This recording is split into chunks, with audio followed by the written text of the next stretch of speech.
Hello students, तो next देखते हैं। हमने अभी ग्राफ जो देखा था वो था uniform motion of the object के लिए। अभी हम लोग यूनिफॉर्मली एसिलेटेड मोशन के लिए ग्राफ ड्रॉ करने वाले हैं, वेलोसिटी वर्सेस टाइम का ग्राफ। तो ये वाले ग्राफ में एक एग्जांपल कंसिडर करते हैं। तो एक कार जो है वो स्ट्रेट रोड पे जा रही है and for the testing of engine, और उस ड्राइवर के बाजू में एक पर्सन बैठा है जो कंटिन्यूसली 5 सेकेंड पे वेलोसिटी उसका नोट डाउन कर रहा है। यहाँ पे टेबल में दिया है। अब देखो टाइम इंटरवल जो है वो कंटिन्यूस 5 सेकेंड पे बढ़ रहा है।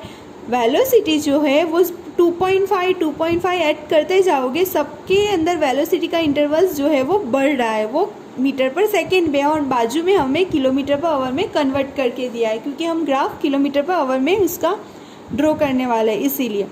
तो डिफरेंस क्या है दोनों में ये समझ दो। यूनिफॉर्मली एसिलेटेड है, यहाँ पे वेलोसिटी बढ़ रही है 2.5। यहाँ पे वेलोसिटी बढ़ नहीं रही थी, 40 ही था उसका वेलोसिटी, कंटिन्यूस 40 ही था।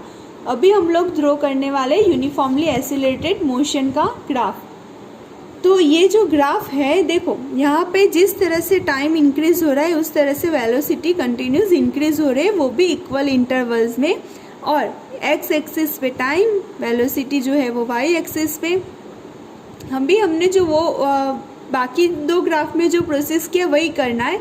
ये ग्राफ से हमें डिस्टेंस फाइंड आउट करना है। फॉर एग्जांपल मैंने यहाँ पे 2 पॉइंट्स लिए, ये 2 पॉइंट्स पे मुझे डिस्टेंस काउंट करना है कि ये 2 पॉइंट्स पे ऑब्जेक्ट का डिस्टेंस कितना, यहाँ से लेकर यहाँ तक उसका कितना डिस्टेंस था।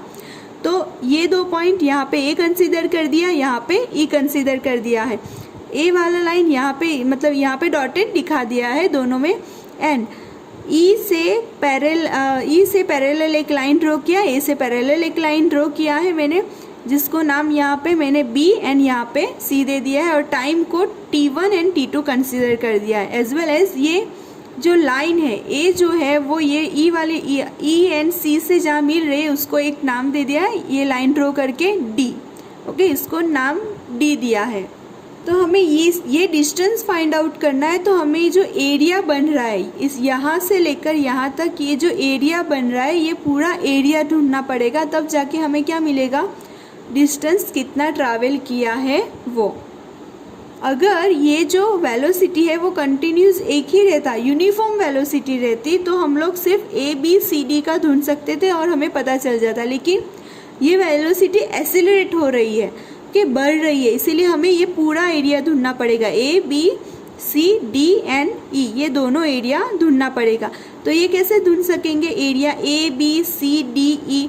तो उसके लिए हम क्या करेंगे, उसको ये पहले area A B C and D, ये जो रेक्टेंगल बन रहा है ये रेक्टेंगल का पूरा ढूंढेंगे। एंड फिर area of triangle A D and E, ये ट्राइंगल का एरिया ढूंढेंगे, फिर दोनों का प्लस करेंगे। अगर ये एरिया का हमें ढूंढना है ए बी सी डी, तो हम ये तो जानते ही है कि लेंथ इंटू ब्रीथ, ये लेंथ इंटू ब्रीथ, ये ले लो या तो ये ले लो, दोनों सेम ही है। लेंथ जो है वो कितना है, it is A B, and जो ब्रीथ है वो बी सी। तो ये इतना रेक्टेंगल का हो गया। अभी हम ट्राइंगल का देखते हैं। ट्राइंगल का देखो, तो ट्राइंगल का अगर हमें एरिया ढूंढना है तो 1/2 इंटू बेस इंटू हाइट। तो यहाँ पे बेस क्या है, A and D, and height क्या है, D and D.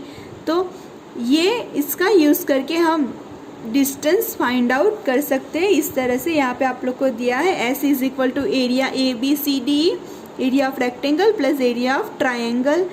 Area of rectangle का क्या आएगा, A B into B C, and plus area of triangle is equal to 1/2 A D into D. तो ये तो बात हुई जो यूनिफॉर्मली एसिलेट हो रहा है, कंटिन्यूसली इक्वल इंटरवल पे वेलोसिटी बढ़ रही है। अगर हम बात करें नॉन यूनिफॉर्मली एसिलरेटेड मोशन की, तो उसका ग्राफ देखो, जो वेलोसिटी है वो डिक्रीज हो रही है, उसका कोई शेप मतलब कि परफेक्ट होता नहीं है। जैसे कि इसमें स्ट्रेट लाइन होता है, इसमें कोई भी शेप हो सकता है। देखो यहाँ पे वेलोसिटी इंक्रीज हुई, ओके, फिर डिक्रीज हुई, फिर से थोड़ा इंक्रीज हुई, और फिर से थोड़ा जो है वो डिक्रीज हो जा रही है। तो इस तरह से नॉन यूनिफॉर्मली, उसको बोलते हैं नॉन यूनिफॉर्मली एसिलरेटेड मोशन। अगर आपको 1 मार्क्स में आ सकता है, जैसे कि ये ग्राफ ड्रॉ किया है तो आपको पूछ सकते हैं ये इसका टाइप क्या है मोशन का, तो नॉन यूनिफॉर्मली एसिलरेटेड मोशन आ सकता है इसमें वेलोसिटी जो है उसका कुछ बोल नहीं सकते, या तो इंक्रीज़ हो रही है या कभी डिक्रीज़ होती है, कभी इंक्रीज़ होती है। तो नेक्स्ट जो एक्टिविटी 8.9 एंड 8.10 है वो हम लोग साथ में जब आप लोग क्लास स्कूल खुलेगा तब वो करेंगे, अभी मैं स्किप कर रही हूँ। एंड होमवर्क में आपको जो ये इंडेक्स क्वेश्चन है, ये जो ब्लू वाले क्वेश्चन है उसको कंप्लीट कर देना है, जिसको मैं PDF में भेज रही हूँ, वो आपको नोटबुक में नोट डाउन कर देना है। Okay friends, thank you.